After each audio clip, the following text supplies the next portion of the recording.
मैं हूँ वेद प्रकाश और भाई साहब पॉडकास्ट में आपका स्वागत है। हम अपने बुज़ुर्गों से बहुत प्यार करते हैं, अपने सभी परिजनों से बहुत प्यार करते हैं। हमारे बुज़ुर्ग जब बीमार पड़ते हैं तो भरपूर उनकी देखभाल भी हम करते हैं और कभी वो गंभीर रूप से बीमार हो जाए या उनका बहुत अधिक जब उनकी उम्र हो जाती है और विशेषकर जब कभी कोई गंभीर बीमारी से वो ग्रसित होते हैं तो उनका न सिर्फ हम इलाज कराते हैं, उनको हॉस्पिटल ले जाते हैं और फिर धीरे से डॉक्टर बताते हैं कि इन्हें अब आईसीयू में भर्ती करना होगा। और चूँकि हम उनसे पूरा प्यार करते हैं और हम जिम्मेदार होते हैं उनके स्वास्थ्य के लिए, उनके प्रति, तो हम डॉक्टर की सलाह भी मानते हैं। और कई बार हमारे सामने स्पष्ट होता है कि वो जो हमारे बुज़ुर्ग, हमारे परिजन हैं, वो ज़्यादा समय तक जी नहीं सकते, लेकिन हम उन्हें आईसीयू में ले जाते हैं और फिर वहाँ जो इलाज का तंत्र शुरू होता है हम उससे भली भांति परिचित हैं। कई प्रकार की दवाइयाँ, इंजेक्शन, नाना प्रकार के मेडिसिन्स, कई प्रकार की नलियाँ, ऑक्सीजन की नलियाँ और कई बार वेंटिलेटर तक उन्हें ले जाना पड़ता है। चूँकि हमें भारी विश्वास रहता है मॉडर्न पश्चिमी मेडिसिन सिस्टम पे और मेडिकल साइंस पर, तो हम ऐसा करते हैं। और शायद इसके पीछे दो तीन बातें हैं। एक तो ये न सिर्फ कि हम सिर्फ उस सिस्टम पे विश्वास करते हैं, बल्कि हम मौत को स्वीकार करने से भी डरते हैं और उसे जितना टाला जा सके इस दृष्टि से भी हम अपने बुज़ुर्गों का अंतिम क्षण तक इलाज कराते हैं। और इस प्रकार उनका इलाज कराते हुए हम पाते हैं कि जैसे समय गुजरता जाता है डॉक्टर और मेडिकल साइंस और ज़्यादा जोर लगाते हैं, इलाज की प्रक्रिया और जटिल हो जाती है और हर बार उनका कष्ट और उनकी बेबसी बढ़ती जाती है। कई बार तो जब डायलिसिस वगैरह की स्थिति बनती है, किडनी की समस्या होती है, तो पेशेंट के गले में छेद कर दिया जाता है और हर हफ्ते या इस तरह से डायलिसिस की व्यवस्था बनाई जाती है। उनका जीवन अपार कष्टमय होता चला जाता है। हमारे बुजुर्ग का जीवन कष्टमय होता जाता है, बल्कि मेडिकल का बिल, हॉस्पिटल का बिल भी लगातार बढ़ता जाता है और जो कई बार लाखों के आंकड़ों में होता है। हमारे बुजुर्ग कई बार जब वो बोलने की अवस्था में होते हैं तो हमें सलाह देते हैं कि देखो भाई, अब बुढ़ापे में कष्ट तो होता ही है और मैं कितने दिन बचूंगा, हमें घर ले चलो, अपने लोगों के बीच रहेंगे और इतना खर्च क्यों कर रहे हो। लेकिन हम कहाँ मानते हैं। हम उन्हें झूठा आश्वासन देते हैं कि आप जल्दी ठीक हो जाओगे, अब कुछ दिन में सब बढ़िया हो जाएगा। इस झूठ को हम जान रहे होते हैं और हमारे अनुभवी बुजुर्ग भी भली भांति इस बात को जान रहे होते हैं, लेकिन हम मानते कहाँ हैं। हम तो बस पश्चिम के उस नैरेटिव के मायाजाल में फंसे हैं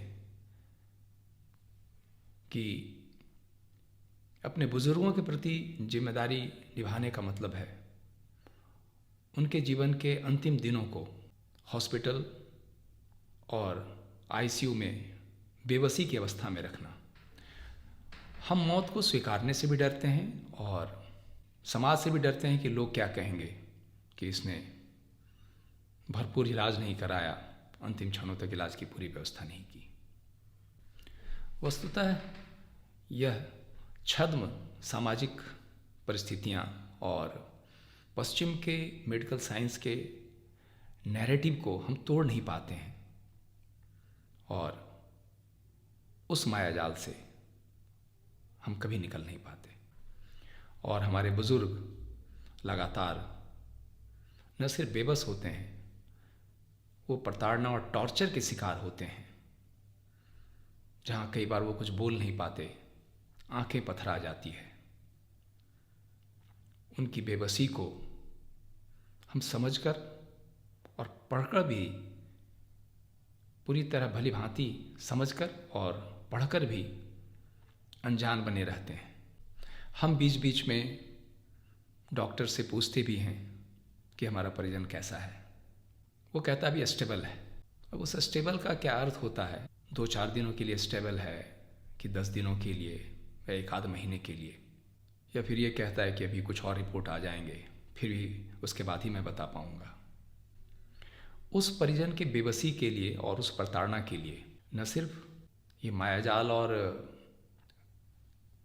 तथाकथित मेडिकल सिस्टम जिम्मेदार है, हम भी पूरी तरह जिम्मेदार हैं।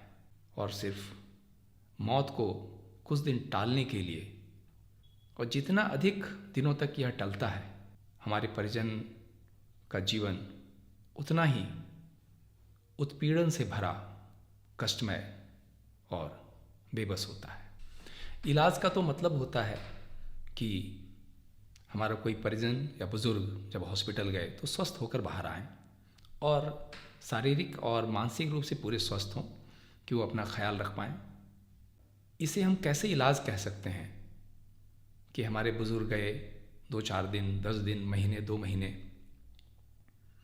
हॉस्पिटल में कष्ट झेलते रहे और इसके बाद हमारे सुपुर्द कर दिया गया उनका डेड बॉडी, और साथ में एक बड़ा सा हॉस्पिटल का बिल, जिसे न चुकाएं तो शायद वो डेड बॉडी भी हमारे सुपुर्द न करें।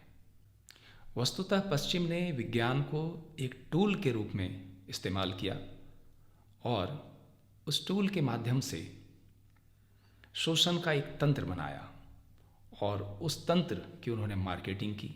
बड़े बड़े विज्ञापनों के माध्यम से या कई प्रकार से उन्होंने एक नैरेटिव सेट किया, एक विमर्श बनाया।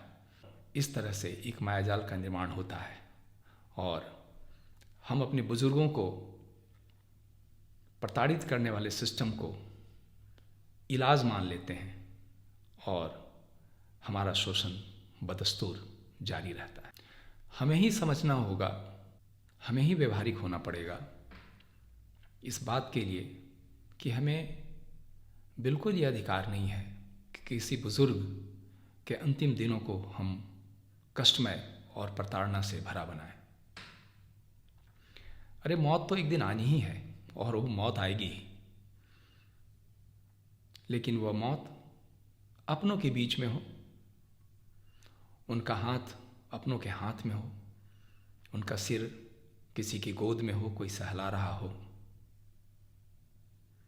तो मौत का कष्ट भी कम हो जाएगा और एक संतोष का भाव होगा। ये नहीं कि किसी हॉस्पिटल, किसी आईसीयू के बेड पे पड़े हैं, तमाम नलियों से छिदे हुए वेंटिलेटर में आंखें पथरा रही है और बेबस वो एकाकीपन। इस कष्ट को हम समझ सकते हैं। क्या हम इतने संवेदनशील भी नहीं कि इस कष्ट को समझें? क्या पश्चिम के विमर्श और नैरेटिव के चक्कर में, उस मायाजाल के चक्कर में हमारी संवेदना शून्य हो गई है, हमारी प्रज्ञा तिरोहित हो गई है? हमें जागना होगा, हमें समझना होगा और उस मायाजाल को हमें तोड़ना ही होगा, क्योंकि हम अपने बुजुर्गों और अपने परिजनों से बेहद प्यार करते हैं, बेहद। धन्यवाद इस एपिसोड में भाग लेने के लिए। कृपया हमारे चैनल को लाइक करें, शेयर करें और सब्सक्राइब करें। इससे हमारी हिम्मत बढ़ती है। धन्यवाद।